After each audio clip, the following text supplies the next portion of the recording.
Je viens d'une famille assez modeste. Voilà, moi je suis né et grandi au village, donc ça n'a pas été tout donné. On s'est dit automatiquement, ils sont des enfants de grands types, ils ont des relations par-ci, par-là. Je ne vais pas aller sur cette lancée-là parce que moi j'ai commencé à l'école primaire publique. Sojefia 6, terminus 40. J'ai fait l'école primaire dans un village, à Sikansi, et me retrouver à la suite à Harvard et par la suite rentrer au Fonds monétaire. C'est un long parcours. Un long parcours pour Gomez, Vincent et Emmanuel. Ils écrivent aujourd'hui une autre page de leur histoire dans les institutions de Bretton Woods à Washington. Cadre au Fonds monétaire international ou à la Banque mondiale, pour eux, le rêve américain est devenu une réalité. Il faut avoir la vision ou bien le rêve. La deuxième chose, il faut avoir la stratégie. Comment tu fais pour y arriver? Quand je suis né à Washington DC, je passais devant ces deux institutions-là et je rêvais à ça chaque jour. Pas que je dormais, mais rêver debout, ça dit quoi? Ça dit que je me dis, hey, un jour je pourrais rentrer par là. Et quand je suis rentré, c'était extraordinaire. Pour dire que rien n'est impossible. Oui, Vincent. Yeah, bonjour. Bonjour. Voilà, je suis en train de travailler sur les données là. Vincent est gestionnaire de données au département de statistique au FMI depuis 2016. Mais pour intégrer ces institutions financières, Vincent et ses amis ont dû glaner d'autres diplômes après leur cursus universitaire en Côte d'Ivoire. J'ai commencé le master en statistique en 2010. Et ça m'a permis aussi d'être recruté en tant que graduate fellow. Et il faut rappeler que nous étions deux dans notre université. Je me disais qu'il fallait forcément que je parte faire une formation à l'international. Je me souviens que cette année-là, j'ai eu 4 bourses. Donc je suis allé au Japon, c'était une très belle expérience. Chaque système a ce qu'on appelle le profil moyen.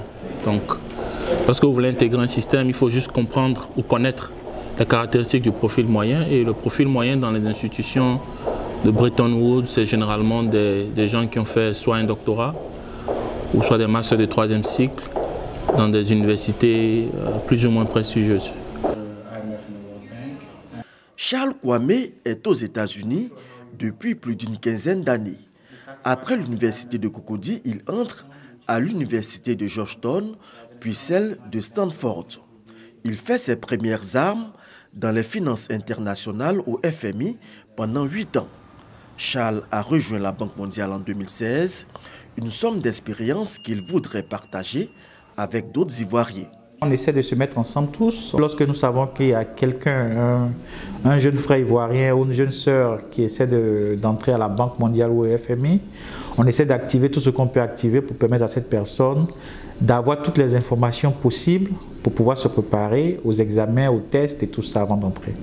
Ceux qui sont économistes essaient de préparer les étudiants, essaient de voir comment est-ce qu'ils peuvent les aider à pouvoir répondre aux questions. Parce qu'il y a des questions, lorsque vous n'êtes pas habitué, c'est vraiment difficile d'y répondre. Donc ils essaient de les préparer et surtout que notre langue première, ce n'est pas l'anglais. Donc il y a des tournures qui sont assez difficiles, mais les gens essaient de les préparer. Au niveau des mathématiciens, des statisticiens, c'est un peu plus votre renommée, un peu qui joue pour vous. Quand je dis renommée, ça veut dire quoi? Ça veut dire que quelqu'un qui a, au niveau des statisticiens, quelqu'un qui a l'NCA a une bonne renommée parce que les gens de l'NCA sont rentrés ici à la banque, ils ont une bonne réputation.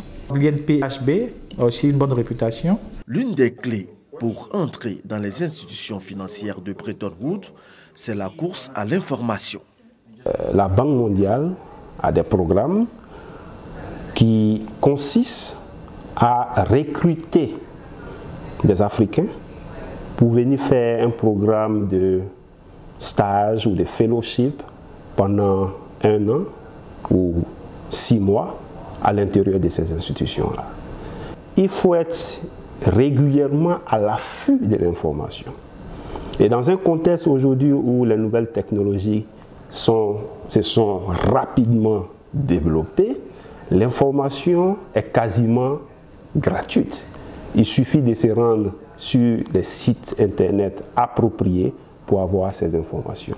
Pour Lydie Touré, consultante au FMI, il ne faut pas baisser les bras, même si Les premières tentatives d'insertion sont infructueuses. Je me disais que c'était vraiment difficile d'y accéder, vu que j'avais essayé d'appliquer plusieurs fois, et même à d'autres grandes institutions internationales, j'avais essayé d'appliquer et je n'avais pas vraiment eu accès, c'était pas accessible. Donc, par moments, je sentais un peu le découragement, mais je me disais que non, c'est où je veux aller, c'est où je veux travailler. Et donc, je vais juste persévérer, je vais continuer à essayer, ne pas me décourager. Nama Ouattara a également réussi à intégrer les institutions de Bretton Woods pendant quelques années. Aujourd'hui, elle est enseignante au département économie à l'université George Washington. L'expérience que j'ai eue au sein du FMI et de la Banque mondiale me permet d'apporter des éléments beaucoup plus concrets aux étudiants dans la mesure où j'enseigne l'économie du développement. Donc il est important qu'à la théorie, je puisse associer aussi la pratique. Dans la salle, une autre Ivoirienne qui envisage marcher sur les pas de ses aînés. Je me dis que si je veux vraiment pouvoir impacter de manière durable ma communauté, ce serait bien de pouvoir travailler avec ces organisations qui ont un poids énorme en Afrique. La leçon principale que je retiens, c'est que par notre abnégation au travail, nous pouvons ouvrir toutes les portes. Partir de rien et ouvrir toutes les portes avec un rêve et une stratégie de travail, une recette qui pourrait inspirer plus d'un et susciter des vocations au sein des élèves et étudiants de Côte d'Ivoire.